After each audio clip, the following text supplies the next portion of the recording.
It's one of the most significant shakeups in recent British history. Welcome to WatchMojo the weekly series where we break down news stories that might be on your radar. In this installment, we're counting down 10 crucial facts you should know about Brexit. It's a victory against the big merchant banks, against the big businesses, and against big politics. Number 10. What was the 2016 Brexit referendum? The United Kingdom European Union membership referendum, otherwise known as Brexit, was a public vote in the UK and Gibraltar to determine whether Great Britain should remain in or leave the EU. Did you vote today? Yes, I did. I voted to remain in the EU. Over 33.5 million people went to the ballots on June 23, 2016, a 72.2% turnout of registered voters. In a somewhat surprising result, a 51.9% majority voted to leave the EU in this non-binding referendum, and Britain's political, financial, and social landscape saw dramatic change happen literally overnight. Reporting on the uncertainty that the result caused, Sky News summarized the referendum result as, quote, not a quake, but off the Richter scale. Number 9. What is the European Union? The EU is a politico-economic union between a bloc of member states, built around standardized legislation and free border policies. It aims for free movement and trading between member states and to establish common ground in terms of agriculture, environmental concerns, and industrial development. Not every European country is a member of the EU, however, with the likes of Russia, Switzerland, Iceland, and Norway not involved. The Union is the result of various treaties and agreements negotiated in the years after World War II, a conflict which devastated European relations. Officially, the Union was established in 1993 with the Maastricht Treaty, but the UK joined the bloc in 1973. It was known then as the European Economic Community, which was created in 1957 by the Treaty of Rome. Number 8. What was the case for the UK to leave the EU? Those campaigning to leave the EU rallied under the slogan, "Vote Leave, Take Back Control." Their argument was that the Union had too much influence over British laws, and that too much money was being spent by the UK in Europe. Vote Leave said that at least £350 million was being sent to Europe every week, and that a break from the EU would mean greater investment within the UK itself.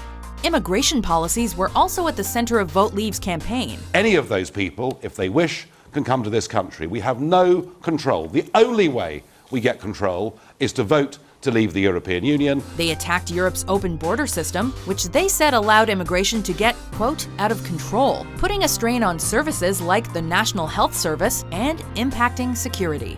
Number 7. Why was there a referendum?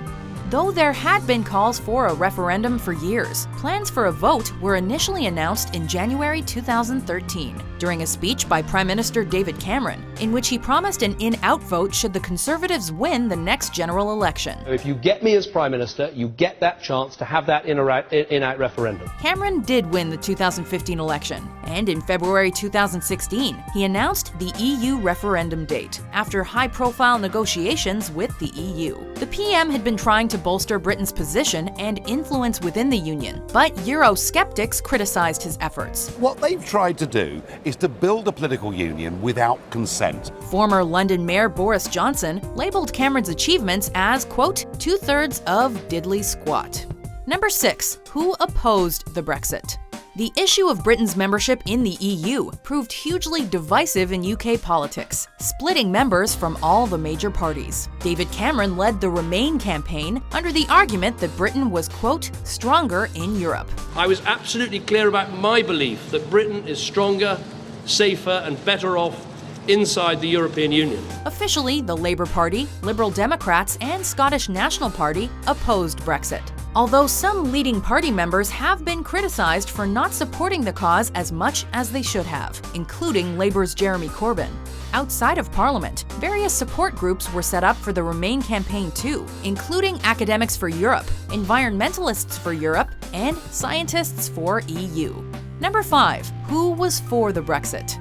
The former London mayor and prominent Conservative figure Boris Johnson was one of the leading campaigners for Brexit. Members of the United Kingdom Independence Party, fronted by Nigel Farage, were also advocates of Vote Leave. The EU's failing, the EU's dying. I hope we've knocked the first brick out of the wall. Groups such as Labour Leave, Liberal Leave, and Green Leaves were also set up for those wanting to leave the EU, against the official positions of their parties. The organization Grassroots Out was formed as a way of uniting major Brexit campaign groups Vote Leave and Leave.eu.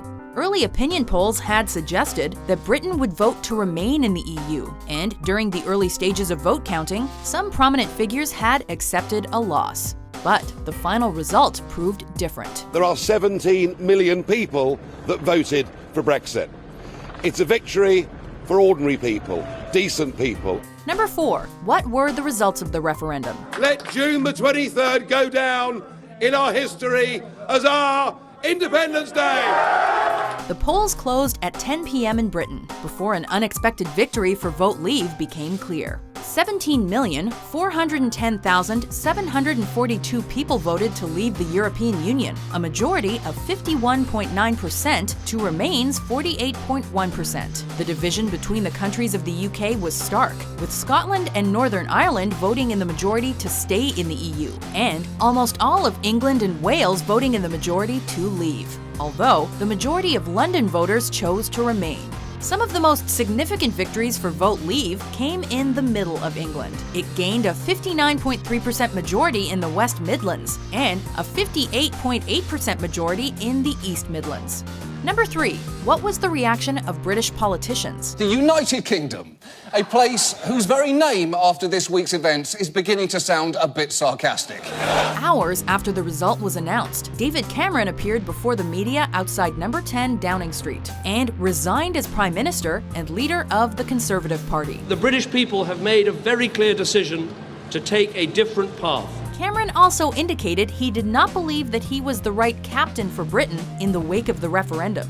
The result of the referendum has also triggered a crisis in the Labour Party after 11 senior members resigned from their positions amid criticism aimed at Labour leader Jeremy Corbyn for not doing enough to secure the Remain vote. The majority of Labour voters voted to remain, the vast majority of Conservative voters voted to leave. I'm not happy with that situation, but we've got to reach out. Corbyn has vowed to fight on, but there is mounting pressure on his position. You, like David Cameron, failed. He's resigning. Are you? No, I'm carrying on. Number 2. What economic ramifications will this have?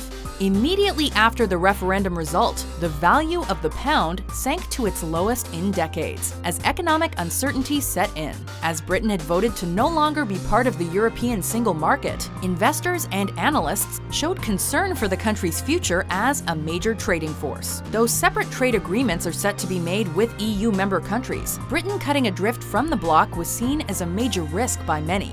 In the country itself, the result is expected to have an impact on the housing market, potentially prompting a fall in prices. Food bills are also expected to rise, as well as fuel and energy costs. Number 1. What's next for the United Kingdom? The economic uncertainty and political upheaval seemed as though it was set to continue for some weeks and months. David Cameron indicated during his resignation speech that he hopes to see a new PM in place by October 2016. And Jeremy Corbyn has vowed to fight for his position as Labour leader, despite massive changes in his party. I will lead this party in order to put forward an alternative and lead this party to win the election. When it comes to civilians, some Brexit voters have expressed regret about choosing to leave, citing the campaign's alleged lies and their belief that their votes, quote, wouldn't count. There have also been suggestions of a possible breakup within the UK itself, with calls mounting in Scotland, where the vote to remain secured a majority, to break away from the UK. What happens if the UK overall votes to leave the EU but Scotland doesn't? Would that definitely trigger a Scottish referendum? Almost certainly. The actual withdrawal from the EU is not immediate, though, since the referendum was not legally binding. This means the government will make the ultimate decision about leaving the EU, as well as when it will do so, by invoking Article 50 of the Treaty on European Union. And if it is indeed triggered, then it could be up to 2 years before Britain is out. There has been pressure within the UK for a second referendum, but little indication of it happening as of June 27, 2016. There is going to be another vote coming up, and it's happening 1 week from... Of course there isn't! That was the f***ing vote! It wasn't a practice round! Regardless, Britain voting to leave the EU represents one of the most significant political changes for the country in decades. It can happen, and when it does, there are no f***ing do-overs. Whether it's a step in the right or wrong direction remains to be seen. Did these facts get you thinking? To vote for which news story is covered next, head over to WatchMojo.com/suggest. And be sure to hit that subscribe button for more newsworthy top 10s published every week. And I'm proud of everybody that had the courage, in the face of all the threats, everything they were told, they had the guts to stand up and do the right thing.